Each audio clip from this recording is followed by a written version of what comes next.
All right, we are on to risk compensation and the Peltzman effect.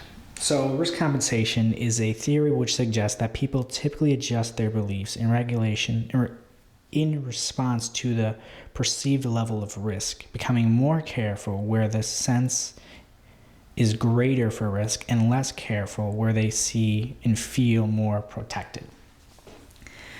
So this idea has kind of been a popular one, and this sort of went into shared space, the idea of shared space, which I think is done more in the UK. I know, I think it was England, there were a few streets. What they did is they took away all the stop signs, the lights, the crosswalks, and they have this shared space where the vehicles can move and people can walk. And they felt like this would actually help, because with all the safety regulations, we sort of get used to it and we sort of don't pay as much attention going on, where a lot of safety regulations can actually make us worse off. So what they did is they took away like the crosswalks, the lights, and all that kind of stuff, and it was just a free-flowing space where drivers would have to drive and they'd have to pay attention to other drivers, make eye contact, negotiate. If people were going to cross, they can cross in the middle, on the side, wherever. It seems like chaos, but it actually reduced the death in a lot of places, where some places would have like 30 people or accidents happened in a year, only one or a few happened.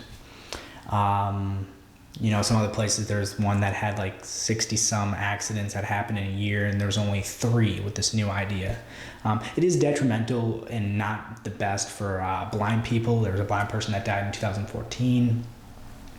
A few other accidents, people who in wheelchairs, stuff like that is a bit harder. But overall, it was better for most people. It also went into edge friction, I guess. So like when you're driving, you kind of know what's going on, and it helped visually peripheral for drivers.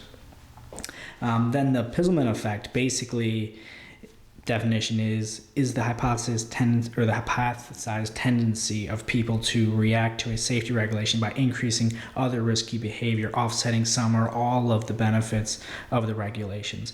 So he noticed, he did a paper and he noticed it, Sam Peltzman, he noticed that, let's say you make cars safer, so you'll get more accidents. There is no effect on the death rate. There was a reduction in the probability of death in an accident.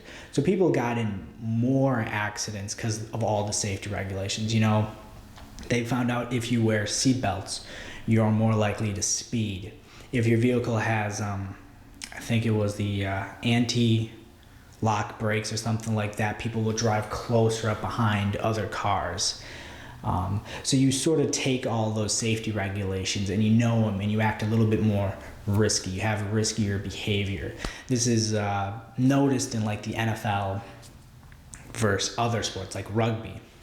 So in the NFL, you're wearing all this padding and stuff like that. You feel a lot safer. So you're going to take more risky things. You might jump over somebody. You might lead more with the head because you got a helmet and pads on. You might do more risky behavior. That's why there's more injuries compared to rugby, where there isn't as much protection. The rules are different as well. In rugby, you can't leave your feet. So it's not 100% change. But with a lot of safety regulations, people are more risky. They take more advantage. They're not as safe. So a lot of times safety regulations can actually be worse for us. That is risk compensation and the Peltzman effect. I don't think there's anything else I wanted to add, but yeah, those are 2 very interesting ideas I could have done. I just decided to do a video on both because they kind of go together.